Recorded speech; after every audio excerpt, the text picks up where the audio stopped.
এজন্যই বলেছি যে আজকে যে 20তম দিন চলে যাচ্ছে, 21তম রাত শুরু হচ্ছে, 21তম রাত থেকে শুরু করে চাঁদ দেখা পর্যন্ত 9টা অথবা 10টা রাত, এর যে কোনো রাতে কদর হতে পারে। এজন্য এই 9টা রাত 9টা দিন একজন মুমিনের জন্য, মুসলিমের জন্য আমলের সর্বোচ্চ মৌসুম। এজন্য বাকি দিনগুলোতে, বাকি রাতগুলোতে আমাদের ইবাদতের সর্বাত্মক প্রচেষ্টা চালাতে হবে। কিন্তু কষ্টের বিষয় হলো রমজানের শেষ 10টা রাত আর শেষ 10টা দিন হলো ইবাদতের রাত আর ইবাদতের দিন। বাঙালি সমাজে মনে হয় রমজানের শেষ 10টা রাত আর শেষ 10টা দিন হলো মার্কেটের দিন। কারণ বাংলাদেশে মার্কেটগুলো সারা রাত খোলা থাকে রমজানের শেষ 10-এ। তাহলে ইবাদত করে কখন? চিন্তা করেন। তাহলে ইসলাম বলে কি আর আমরা করি কি? আসুন রমজানের শেষ 10টা রাতে আমাদের কি কি করণীয় আমি এক নজরে বলছি, তারপরে বিশ্লেষণ। রমজানের শেষ 10টা রাতে নারী পুরুষের জন্য, মুমিন মুসলিম আর মুসলিমার জন্য 5টি আমল। 1 নম্বর এতেকাফ করা, 2 নম্বর লাইলাতুল কদর তালাশ করা, 3 নম্বর যাকাত দেওয়া, 4 নম্বর ফিতরা দেওয়া, 5 নম্বর বেশি বেশি তাওবা ইস্তেগফার করা। আবারও বলছি, 1 নম্বর এতেকাফ করা, 2 নম্বর লাইলাতুল কদর তালাশ করা, 3 নম্বর যাকাত দেওয়া, 4 নম্বর ফিতরা দেওয়া, 5 নম্বর বেশি বেশি নিজের পাপের জন্য তাওবা ইস্তেগফার করা। এই 5টি আমল আজকে থেকে শুরু করে ঈদের চাঁদ দেখা পর্যন্ত প্রত্যেকটা নারী, প্রত্যেকটা পুরুষ, প্রত্যেক মুমিন মুসলিম মুসলিমার জন্য। আসুন আমরা প্রথমে আমলটা জেনে নিই। এতেকাফ। এতেকাফটা কি? এতেকাফ শব্দের অর্থ হলো আবদ্ধ থাকা, আটক থাকা। আমরা সবাই জানি ইসলাম ধর্মে বৈরাগ্যবাদের কোনো স্থান নাই।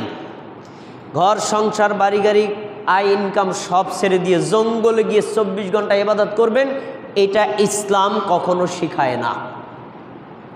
ইসলাম আপনার ঘর সংসার বাড়ি গাড়ি আয় ইনকাম পরিবার পরিজন এটাও যেভাবে ম্যানেজ করতে বলে, আল্লাহর ইবাদতও করতে বলে। কিন্তু আপনার সমগ্র জীবনের মধ্যে মাত্র 10টা দিন আর 10টা রাত আল্লাহ তাআলা বৈরাগ্যবাদের মতো করেছেন। পুরো বৈরাগ্যবাদও না, মতো।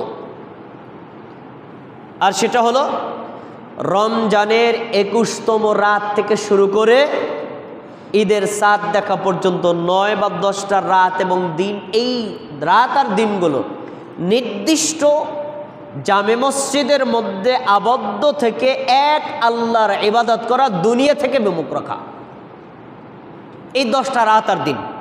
আর এই আমলটার নামই হলো কি? এতেকাফ। এতেকাফ একটি গুরুত্বপূর্ণ সুন্নতি আমল। কেমন গুরুত্বপূর্ণ? রাসূল সাল্লাল্লাহু আলাইহি সাল্লাম এই আমলটা প্রত্যেক বছরে করতেন, কোনো বছরে মিস করতেন না। এমন কি রাসূল সাল্লাল্লাহু আলাইহি সাল্লাম যে বছরে মৃত্যুবরণ করেছিলেন, সেই মৃত্যুর আগে যে রমজান মাস চলে গেছে, ওই মাসেও তিনি এতেকাফ করেছিলেন। তার স্ত্রী আয়েশার বর্ণনা, বুখারীর হাদিস, আয়েশা রাদিয়াল্লাহু আনহা বলেন, আন্নান নবী সাল্লাল্লাহু আলাইহি ওয়াসাল্লাম কানা ইয়াতাকিফু ফিল আশরিল আওয়াখির। আল্লাহ নবী সাল্লাল্লাহু আলাইহি ওয়াসাল্লাম রমজানের শেষ 10টা রাতে এতেকাফ করতেন। হাত্তা তাওয়াফাহুল্লাহু, এই শেষ 10 রাতের এতেকাফ ছিল তার মৃত্যুর আগের বছরেও পালনীয় সুন্নাত। মানে মৃত্যুর আগের বছরেও তিনি এতেকাফ করেছেন। তাহলে বোঝা যাচ্ছে এতেকাফ এমন একটি সুন্নাত যা রাসূলের আজীবন পালনীয়, তা আমাদের এটা ধরে রাখা উচিত। পরের কথা, নারীরা কি করবে? হাদিসের পরের অংশ, সুম্মা আতাকাফা আজওয়াজুহু মিন বাদিহি। আল্লাহ নবী সাল্লাল্লাহু আলাইহি সাল্লামের স্ত্রীরাও এতেকাফ করতেন তার মৃত্যুর পরে। তিনি মারা গেছেন, তারপরে তার স্ত্রীরাও এতেকাফ করতেন। তাহলে নারীরাও এতেকাফ করবে, নারীদের জন্যও সুন্নাত। এখানে একটা ভুল আমাদের সংস্কার করা দরকার। আমাদের সমাজের অনেক মা এবং বোনেরা আছেন, ঘরের একটা কোণে ছোট্ট চৌকি, তার উপর জায়নামাজ বিছিয়ে সেখানে তিনি এতেকাফ করেন। এই এতেকাফ করা এটা হলো সুন্নাত বিরোধী আমল না। এতেকাফ নারী করুক আর পুরুষ করুক, সবার জন্যই একটা শর্ত হলো অবশ্যই তা জামে মসজিদের মধ্যে হতে হবে। ঘরের কোণে এতেকাফ করা যাবে না। এবার আপনার মনে প্রশ্ন, একজন নারী কিভাবে মসজিদে এতেকাফ করবে? পুরুষে করবে এটা তো আমরা বুঝি জানি, কেন মসজিদে তো নারীদের জন্য থাকার কোনো ব্যবস্থা নাই, কিভাবে করবে? উত্তর, মসজিদে নারীদের জন্য পর্দার সাথে নিরাপত্তার সাথে যদি এতেকাফের ব্যবস্থা থাকে তাহলে নারী এতেকাফ করবে, যদি না থাকে তাহলে এতেকাফ করবে না, কিন্তু বাসায় থেকেই রাত্রিবেলায় ইবাদত করবে, কিন্তু এতেকাফ করা যাবে না। আর পুরুষের জন্য মাস্ট অবশ্যই ঘরের কোনো এতেকাফের কোনো সুযোগ নেই, জামে মসজিদে করতে হবে। এমনকি পাঞ্জেগানা মসজিদেও এতেকাফ করলে এতেকাফ হবে না। এবার প্রশ্ন, এতেকাফ করা কি সুন্নাত না ওয়াজিব? আমাদের দেশের হুজুরদের ফতোয়া অনুযায়ী এটা ওয়াজিব হয়ে গেছে। তারা কি বলেন? তারা বলছেন এতেকাফ করা হলো সুন্নাতে মুআক্কাদাই কিফায়া। সুন্নাত মুআক্কাদা অর্থ হলো গুরুত্বপূর্ণ সুন্নাত। কিফায়া মানে কিছু লোক যদি করে বাকি সবার পক্ষ থেকে হবে, আর কেউ না করলে সবাই পাপী হবে। উদাহরণস্বরূপ তারা বুঝিয়ে বলে এই মসজিদের আওতাভুক্ত যতগুলো ঘর আছে তাদের মধ্যে একজন যদি এই মসজিদে এতেকাফে বসে সবার পক্ষ থেকে আদায় হয়ে যাবে। কেউ যদি এতেকাফ না করে তাহলে এই মসজিদের আওতাভুক্ত প্রত্যেক মুসল্লি গুনাহগার হবে। এরকম ফতোয়া আমাদের সমাজের মসজিদের হুজুররা দেয় নাকি দেয় না? এটা একান্তই হুজুরের বানোয়াট ফতোয়া। এই ফতোয়া কোরআনেও নাই, এই ফতোয়া হাদিসেও নাই। তাহলে কি আছে? কি আছে তা রাসূল সাল্লাল্লাহু আলাইহি সাল্লামের হাদিস থেকেই প্রমাণিত। নবী সাল্লাল্লাহু আলাইহি সাল্লাম নিজে এতেকাফ করেছেন, সাহাবীদেরকে এতেকাফ করতে উৎসাহ দিয়েছেন। অনেক সাহাবীরা আছেন এতেকাফ করেন নাই, কিন্তু তাদের কোনো সমালোচনাও করেন নাই, না করলে তাদের কোনো পাপ হবে সেটাও বলেন নাই। এজন্য এতেকাফ করা হলো একটা ব্যক্তিগত সুন্নাত আমল। আমি যদি এতেকাফ করি আমি সুন্নাতের নেকি পাবো, আপনি যদি এতেকাফ করেন আপনি সুন্নাতের নেকি পাবেন। আমি যদি না করি আমারও পাপ হবে না, আপনিও যদি না করেন আপনারও পাপ হবে না। কিন্তু আমরা এই পাপ ঘুচানোর জন্য মসজিদ কমিটির পক্ষ থেকে টাকা সাদা তুলে কেউ বসবে না, একজন জোর করে বসায়, ভাই তোর 10টা বদলা কয়টা লাগবে, বদলা টাহা দিব, সাহারিও খাওয়ামু ইফতারও খাওয়ামু, তারপর আমাকে গুনাহ থেকে বাঁচা। এই যে জোর জবরদস্তিমূলক ফতোয়া, এগুলো কোরআন হাদিসে নাই। অতএব এভাবে এতেকাফ বসানো এটা সুন্নাত নয়, বরং বিদআত। অতএব আমরা চেষ্টা করব যদি আমাদের একান্তই কোনো পারিবারিক বা বিশেষ কোনো ব্যস্ততা না থাকে এতেকাফ করার জন্য। সর্বশেষ যদি একান্তই এতেকাফ করতে না পারি তাহলে একটা গনিমত কোনোভাবেই ত্যাগ করা যাবে না। আপনার যত ব্যস্ততা আছে দিনের বেলা সেরে ফেলবেন। আপনি এশা সালাত জামাতের সাথে পড়ে ছোট্ট একটা ঘুম দিয়ে রাত 1টা বা 2টার পর থেকে উঠে একেবারে সাহারির আগ পর্যন্ত একটানা সালাত আদায় করবেন, জিকির আসকার করবেন, আল্লাহর কাছে হাত তুলে বেশি বেশি তাওবা ইস্তিগফার করবেন। কারণ এই 10টা রাতের যে কোনো একটা রাতেই কদর আছে। যদি আপনি এতেকাফ করতে নাও করেন কমপক্ষে এই 9-10টা রাতের এই ইবাদতগুলোকে কখনো মিস করা যাবে না। সবশেষ এতেকাফ করার একটা সবচেয়ে বড় সুবিধা হলো কদর এর নেকি লাভ করা। আমি আমার শিরোনামের মধ্যে বলেছি লাইলাতুল কদর তালাশ করা। লাইলাতুল কদর তালাশ করা শব্দটা কেন বলেছি? আমি নিজের থেকে না, হাদিসেই উল্লেখ করা। কিন্তু বাঙালি তালাশ করে না। বাঙালির জন্য কদর 12 বছর আগে নির্ধারিত। কাজে কেমনের আব্দুল হান্নান ফোন দিয়ে, আব্দুল হান্নান তো মসজিদে ইফতার হয়? হয়। ইমাম সাহেবরে কয়ে রাখিস আমি 27 তারিখে ইফতার দেবো। ভাই একটা আগে দেন পরে দেন, না ওই দিনই দেবো। কেন করে? ওই দিন হলো কদরের রাত, আর কদরের দিন, ওই দিন দিলে বেশি নাকি হবে। তাহলে বাঙালি ফিক্সড করে নিছে কদর কোন রাতে? 27 রাতে। অথচ একটু আগে হাদিস আপনারা শোনাইলাম, বুখারীতেই উল্লেখ করা, নবীর জমানায় 21তম রাতে কদর হয়েছে।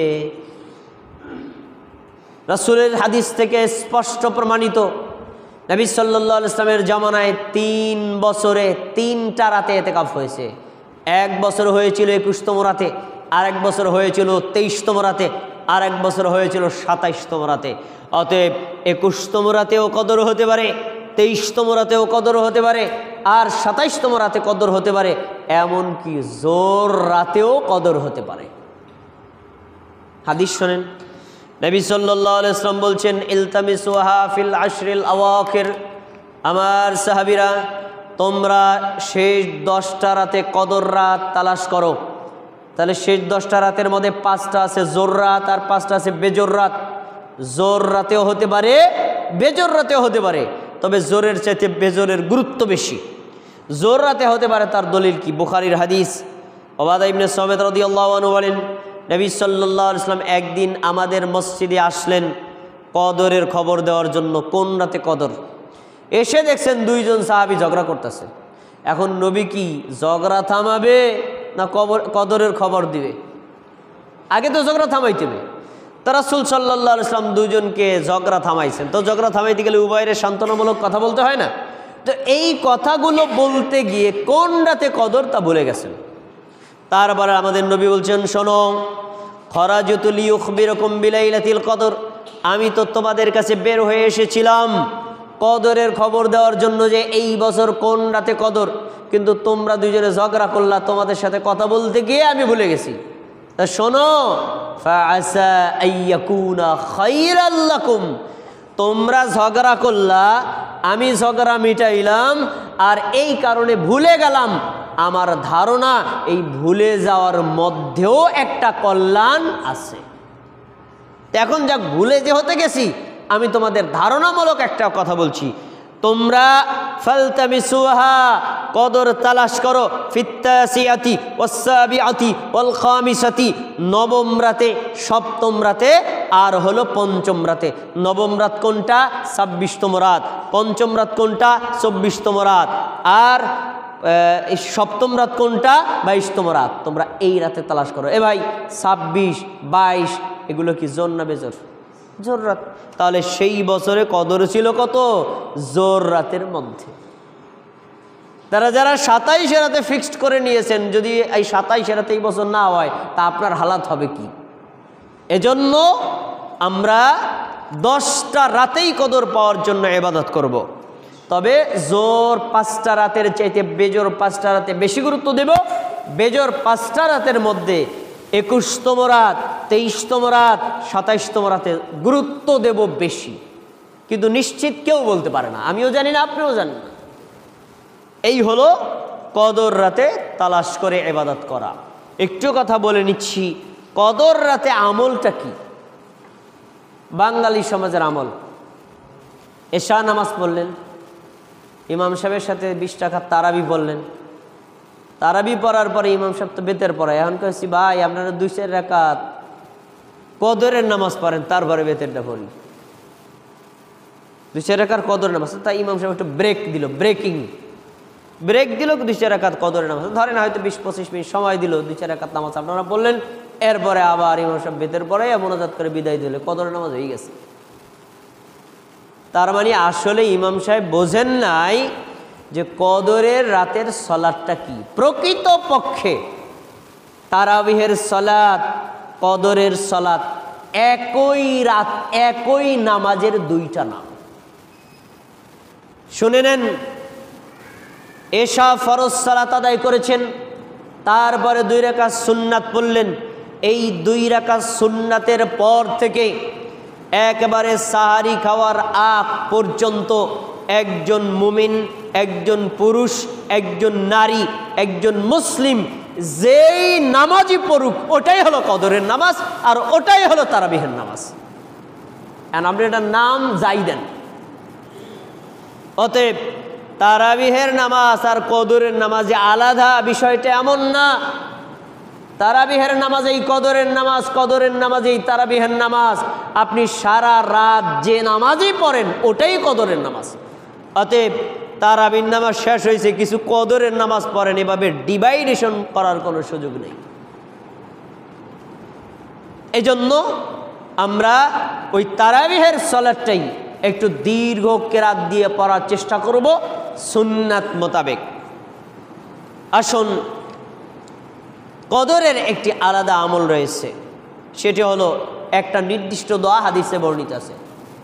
সুনানে তিরমিজিতে বর্ণিত হাদিস, আয়েশা রাদিয়াল্লাহু আনহা বলেন, আমি আমার স্বামী রাসূলুল্লাহ সাল্লাল্লাহু আলাইহি ওয়াসাল্লামকে জিজ্ঞেস করলাম যে ইয়া রাসূলুল্লাহ, ইন আলিমতু আইয়ু লাইলাতিন লাইলাতুল কদর, আল্লাহ রাসূল আমি যদি জানতে পারি কোন রাত কদর, তাহলে মা আকুলু ফিহা, ওই কদরের রাতে আমি স্পেশালি কোন আমল করব, কোন দোয়া পড়ব, কি আমলটা করব। তখন আমাদের নবী শিখাই দিচ্ছেন, শোনো, তুমি যদি জানতে পারো যে এটা কদর হওয়ার সম্ভাবনা বেশি, জানা মানে কি 21তম রাত থেকে শুরু করে 30, 29 রাতের 10টা রাতে যে কোনো রাত, অতএব 10টা রাতের যে কোনো রাতে তুমি কি বলবা, কুলি, তখন তুমি বলো আল্লাহুম্মা ইন্নাকা আফুউন তুহিব্বুল আফওয়া ফাআফু আন্নি।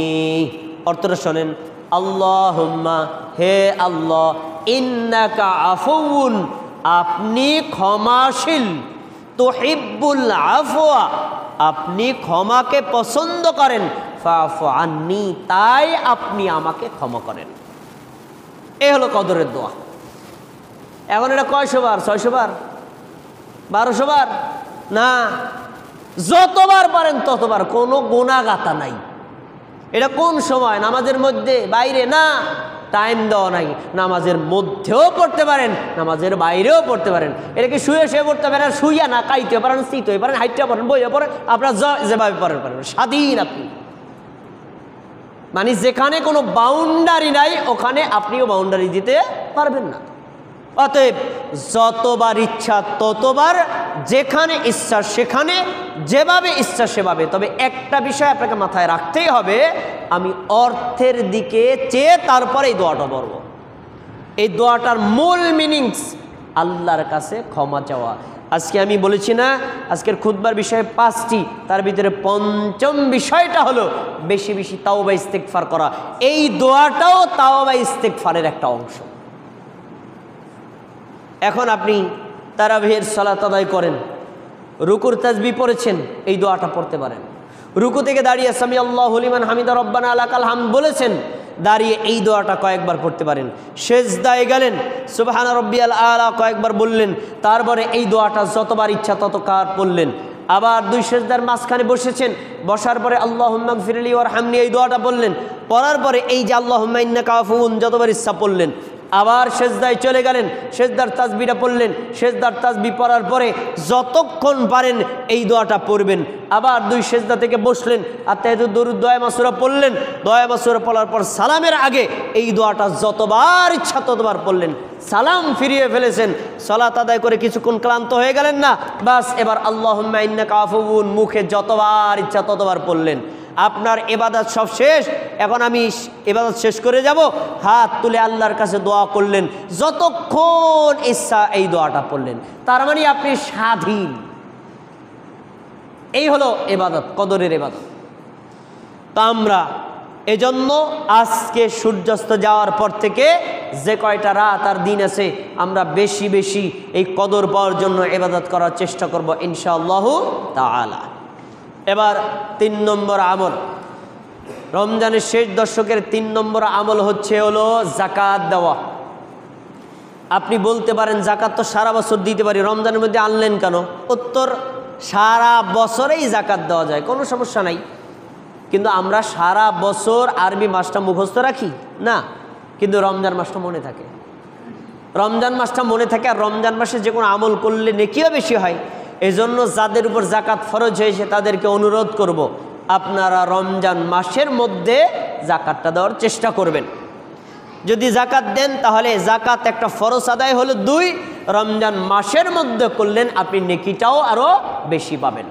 আল্লাহ তাআলা এই বিষয়ে সতর্ক করেছেন, ওয়ালা ইয়াহসাবান্নাল্লাযীনা ইয়াবখালুনা বিমা আতাহুমুল্লাহু মিন ফাদলি, যারা জাকাত দেয় না, সম্পদকে কুক্ষিগত করে রাখে, তারা যেন মনে না করে সম্পদ জমা করে রাখা কল্যাণ, বরং এটা তার জন্য অকল্যাণ। সাইয়ুতাওয়াকুনা মা বাখিলু বিহি ইয়াউমাল কিয়ামা, যারা জাকাত দেয় না, জাকাতের অনাদায়ী সম্পদ কিয়ামতের দিন বিষধর সাপে রূপান্তরিত করে, এই সাপ তার কপালে, তার সোয়ালে, তার গালে, তার মুখে কামড়াবে। এজন্য জাকাত যাদের উপর ফরজ হয়েছে তারা এই জাকাতগুলো আদায় করে দেওয়ার চেষ্টা করবেন এই রমাদান মাসের মধ্যে। 4 নম্বর আমল হলো ফিতরা দেওয়া।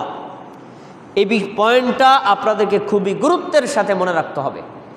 1 নম্বর, ফিতরা দেওয়া কি? ফিতরা দেওয়া কি ফরজ, ওয়াজিব, সুন্নাত, মুস্তাহাব কোনটা?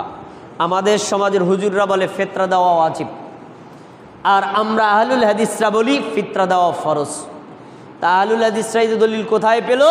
স্বয়ং নবীর দেওয়া শব্দে। নবী সাল্লাল্লাহু আলাইহি ওয়াসাল্লামের সাহাবী আব্দুল ইবনে আব্বাস রাদিয়াল্লাহু আনহু বলছেন, ফারাদা রাসূলুল্লাহ সাল্লাল্লাহু আলাইহি ওয়াসাল্লাম যাকাতাল ফিতর, আল্লাহর রাসূল ফিতরা ফরজ করেছেন। তাহলে ফিতরা দেওয়া কি ওয়াজিব না ফরজ? একেবারে শব্দই দেওয়া ফরজ। আমি আরেকটা পয়েন্ট বলে রাখি, জাকাত 5টা সিস্টেমে দেওয়া যায়। জাকাতের সম্পদগুলো, পয়েন্টগুলো মনে রাখেন। সোনা, রূপা, হীরা, নগদ টাকা, 4টা জিনিস। সোনা, রূপা, হীরা, নগদ টাকা, এই 4টা জিনিসের জাকাত দিতে হবে নগদ টাকা দিয়ে। খেয়াল রাখেন। 2 নম্বর হলো আপনার জমিতে যে ফসল উৎপাদিত হয় তার উপর ওসর দিতে হয়, এটাও জাকাত। এই ওসর দিতে হবে উৎপাদিত উক্ত ফসল দিয়ে। ধরেন আপনি আপনার জমিতে বুনছেন পাট, পাটের বিনিময়ে মূল্য ধরে ধান দিবেন, হবে না, পাটই দিতে হবে। আপনার জমিতে আপনি বুনছেন ধান, আপনি ধান হিসাব করে পাট দিবেন, হবে না, ওই ধানই দিতে হবে। তার মানে ওসর দিতে হয় উক্ত ফসল দিয়ে। আর প্রাণীর উপর জাকাত ফরজ, গরু, ছাগল, ভেড়া, দুম্বা, উট, এই প্রাণীর উপরও জাকাত ফরজ। তবে এই প্রাণীগুলো যেই পরিমাণ হলে জাকাত ফরজ হয়, বাংলাদেশের কারোই এই পরিমাণ নাই। বুঝতে পারছেন? এই জন্য আমাদের বাংলাদেশে প্রাণীর উপর জাকাত হয় না। আচ্ছা, হোক না হোক, কিন্তু পয়েন্টটা জেনে রাখেন। গরুর জাকাত দিতে হবে গরু দিয়ে, উটের জাকাত দিতে হবে উট দিয়ে, ছাগলের জাকাত দিতে হবে ছাগল দিয়ে। তো আপনি ছাগলের মূল্যমান নির্ধারণ করে টাকা দিবেন, হবে না। কথা কি বুঝতে পেরেছেন? আচ্ছা, এবার জাকাতের আরেকটা প্রকার হলো ফিতরা। ফিতরাও জাকাতেরই একটা প্রকার। এখন ফিতরা দিবেন কি দিয়ে? আমরা বাঙালিরা ফিতরা দেই নগদ টাকা দিয়ে, কিন্তু রসুলের জামানায়, রসুলের মৃত্যুর পর সাহাবীদের জামানায় রসুল সাল্লাল্লাহু আলাইহি ওয়াসাল্লাম এবং সাহাবীগণ জাকাত এর ফিতরা মানে ফিতরার জাকাত দিতেন খাদ্য বস্তু দিয়ে। দলিল কি? আবু সাঈদ খুদরি রাদিয়াল্লাহু আনহু বলেন, কুন্না নুখরিজু যাকাতাল ফিতরি ফি আহদি রাসূলিল্লাহি সাল্লাল্লাহু আলাইহি ওয়াসাল্লাম, আল্লাহর রাসূলের জামানায় আমরা ফিতরা দিতাম খাদ্য বস্তু দিয়ে, মিন সাইন, 1 সা খাদ্য বস্তু দিয়ে। এই আবু সাঈদ খুদরি তিনি বলছেন, শোনো, আমাদের খাবার ছিল কি জানো? আমরা 3 বেলা কি খাইতাম জানো? আমরা খাইতাম 4 প্রকারের খাবার, খেজুর, পনির, জব, কিশমিশ। কয় প্রকার হলো? কথা বলেন, কয় প্রকার? আচ্ছা, আপনাদের কাছে জিজ্ঞেস করি, খেজুর কি আপনারা সারা বছরে 3 বেলা খান? কিশমিশ, জব, পনির কি 3 বেলা খান? খাদ্য হলো এমন একটা অবস্থা, খাদ্য জলবায়ু, ভৌগোলিক অবস্থা, স্থানের উপর নির্ভর করে। আমরা ভারত, বাংলাদেশ, পাকিস্তানের জনগণ 3 বেলা ভাত খাই, পাকিস্তানে 3 বেলা রুটি খায়। আর রাসূলের জামানায় সৌদি আরবের জনগণ 3 বেলা কে খাইতো? ওই যে খেজুর খাইতো। কথা কি বুঝতে পেরেছেন? এখন রাসূলের জামানায় 4 প্রকার খাদ্যবস্তু ছিল ওইটা, এজন্য তারা ওই 4 প্রকার খাবার দিয়েই ফিতরা দিতেন। এখন আমাদের খাবার কি? ভাত। ভাতের মূল কি? চাল। ভাত তো পচনশীল, আমি যদি আপনার ভাত দিই ভাত তো পচে যাবে, কিন্তু চাল আপনি রক্ষণ করে খেতে পারবেন। এজন্য চাল দিয়ে ফিতরা দিতে হবে। এখন প্রশ্ন হলো, চাল যতটুকু হয় সেই পরিমাণ যদি টাকা দিয়ে দেই তাহলে কি হবে? উত্তর হলো হবে না, না হবে এই উত্তর আমি বলবো না। আল্লাহর নবীর জামানায় টাকা ছিল, পয়সা ছিল। কি ছিল? দিনার আর দিরহাম। তাদের জামানায় মুদ্রা ছিল। যেই রাসূলের জামানায় মুদ্রা ছিল, তাদের মুদ্রা থাকার পরেও তারা সোনা দিয়ে, রূপা দিয়ে, মুদ্রা দিয়ে দেন নাই, তারা খাদ্যবস্তু দিয়েছেন। রাসূলের জামানায় রাসূল থেকে মুদ্রা দিয়ে দেওয়ার কোনো প্রমাণ আসমান জমিনে নাই। সাহাবীদের জামানায় সাহাবীদের থেকে মুদ্রা দিয়ে দেওয়ার প্রমাণ আসমান জমিনে নাই। তবে তাবিঈদের থেকে কিছু কিছু তাবিঈদের থেকে দিনার দিরহাম দিয়ে দেওয়া প্রমাণিত আছে। এখন প্রশ্ন হলো, তাবিঈদের থেকে থাকার কারণে আমরা এটাকে হারাম না বলি, কিন্তু তাবিঈদের সুন্নাত আমার বেশি গ্রহণযোগ্য না সাহাবী নবীর সুন্নাত? সাহাবী নবীর সুন্নাত। এজন্য আপনি যদি চান আপনার ফিতরাটা অবশ্যই কবুল হোক এবং সুন্নাত মোতাবেক হোক, তাহলে আপনাকে খাদ্যবস্তু দিয়ে অর্থাৎ চাল দিয়ে ফিতরা দিতে হবে। এখন কতটুকু পরিমাণ হলো? রাসূলের জামানায় ছিল 1 সা। সা মানে খাদ্যবস্তু পরিমাপ করার পাত্র। আমাদের সমাজে এক সময় পালি ছিল, শের ছিল, বেত দিয়ে তৈরি করা, ওগুলো দিয়ে খাদ্যবস্তু পরিমাপ করতো। রাসূলের জামানায় ওটাকে বলা হতো সা। তো রাসূলের জামানায় 1 সা বর্তমান আধুনিক যুগে কিলোগ্রাম দিয়ে ওজন করলে হয় 3 কেজি। তখন আমরা কি করব? একজন ব্যক্তির পক্ষ থেকে 1 সা মানে 3 কেজি চাল দিয়ে দেব। কোন দিন থেকে দেব? রাসূলের সাহাবীদের থেকে প্রমাণিত, তারা 28 রমজান থেকে শুরু করতেন। 28, 29 এই 2 রমজান। 30তম দিন যদি রমজান হতো ভালো কথা, না হলে ঈদের দিন ঈদগাহে সালাত আদায় করতে যাওয়ার আগে সবাই দিয়ে কমপ্লিট করতেন। অতএব আমরা এক একজন ব্যক্তির পক্ষ থেকে 3 কেজি করে চাল দেব। 28 রমজান থেকে শুরু করবে, ঈদের সালাতে যাওয়ার আগে সব কমপ্লিট। এটাই হলো সুন্নাত। আরেকটা কথা বলে দিচ্ছি, প্রত্যেক মুসলিমের ফিতরা দেওয়া ফরজ। ধনীরও দেওয়া ফরজ, গরিবেরও দেওয়া ফরজ, কারো মাফ নাই। এ কথা বলার পর আপনারা বলবেন, গরিবে আবার ফিতরা দিবে, তো কারে দিবে? গরিবে ফিতরা দিবে কারে? হ্যাঁ, গরিবেও ফিতরা দিবে। কত গরিব দিবে, পাবে কই? পাওয়ারও সুযোগ আছে, দেওয়ারও সুযোগ আছে। কিভাবে? আমি গরিব, আপনারা 2 জনে ধনী, আপনাদের 2 জনের ফিতরা দিবেন আমারে। কথা খেয়াল করেন, কয় কেজি দিচ্ছেন? 6 কেজি। এবার আমি 3 কেজি রেখেও আমার 3 কেজি দিয়ে দেবো আর এক গরিবরে। ওই গরিব কি করবে? ওই গরিব আবার 3 কেজি দিবে আমারে। তার মানে ধনীরা দিবে গরিবকে, এক গরিব দিবে আর এক গরিবকে, বাকি রইল কে? কেউ বাকি নেই। এজন্য ফিতরা না দেওয়ার কোনো সুযোগ নাই। ছোট শিশু হোক, বড় হোক, নারী হোক, পুরুষ হোক, স্বাধীন হোক আর গোলাম হোক আর আজাদ হোক, প্রত্যেক মুমিন মুসলিমের উপর ফিতরা দেওয়া ফরজ। একটা পয়েন্ট বলে আলোচনাটা শেষ করছি। আমরা ফিতরা দেই একটা মডেলিং স্টাইলে, যার ফলে ফিতরার নেকি আমরা পাই না। দেখবেন কিছু মানুষ রমজান মাসের শেষের দিকে ব্যাংকে যাইয়া পুরান টাকা দিয়ে নতুন টাকা নিয়ে আসে। 50 টাকা 100 টাকার নতুন কসকসে নোট পকেটে লয়। এবার ঈদগাহে রওনা দেয়। হ্যাঁ, ঈদগাহে যায়, আসার সময় যত ভিক্ষুক 2 পাশে দাঁড়ায় থাকে, এরে 50, এরে 50, এরে 100, এরে 100 দিতেছে। কি দেন? ফেতরা দিতেছি, ফেতরা দিতেছি। যারা এই স্টাইলে ফেতরা দেন তারা রাসূলের একটা হাদিস শুনেন। নবী সাল্লাল্লাহু আলাইহি ওয়াসাল্লাম বলছেন, যে ব্যক্তি ঈদের সালাতের আগে ফিতরা দিল সেই ব্যক্তির ফরজ ফিতরা আদায় হবে, আর যে লোকটা ঈদের নামাজের পরে ফিতরা দিল তার একটা সাধারণ দান হবে, ফরজ ফিতরা আদায় হবে না। অতএব আপনারা যারা ঈদের নামাজের পরে ফিতরা দেন তাদের ফিতরা একেবারে বাতিল। শুধু সাধারণ দানের নাকি পাবেন, ফরজ ফিতরা আদায় হবে না। আমরা সকলেই যথাসময়ে এই ফিতরাগুলো দিয়ে দেওয়ার চেষ্টা করব ইনশাআল্লাহ। একটু কথা বলে দিচ্ছি, একটা সুন্নাত আমাদের সমাজে নাই, এটা আমরা জিন্দা করতে পারি। সেটা হলো রাসূলের জামানায় নবী সাল্লাম ফিতরা দিতেন রাষ্ট্রীয়ভাবে। ধরেন উদাহরণস্বরূপ বাইতুল আমান সালাফি মসজিদের আওতাভুক্ত কতগুলো পরিবার আছে, সব মুসল্লির এক জায়গায় বসলো, এ ভাই আপনার পরিবারের লোক কয়জন? 5 জন, তাহলে 3 পাঁচা 15 কেজি চাল দিয়ে যাবেন। খেয়াল করেন, আমার পরিবারের লোক কয়জন? 2 জন, আপনি 3 দুগুণে 6 কেজি চাল দিয়ে দেবেন। সবার চালগুলো মসজিদের এক কোণায় জমা থাকবে। এবার লিস্ট করেন, আব্দুল হান্নান ভাই আপনার আত্মীয় স্বজনের মধ্যে গরিব কে কে আছে নাম দেন। আমাকে বলবেন শহীদুল ইসলাম ভাই আপনার কে কে গরিব আছে নাম বলেন। আমরা এবার নামের তালিকা দিব। কি হবে আবার? গরিব হলো ধরেন 100 জন, আমার চাল হয়েছে 500 কেজি, বাস তাহলে পার কেজি কত কেজি পরে, ব্যাস এবার এই চালগুলো পৌঁছে দাও। মানে কি? এই সামষ্টিকভাবে সামাজিকভাবে রাসূলের জামানায় এই ফিতরাগুলো দেওয়া হতো।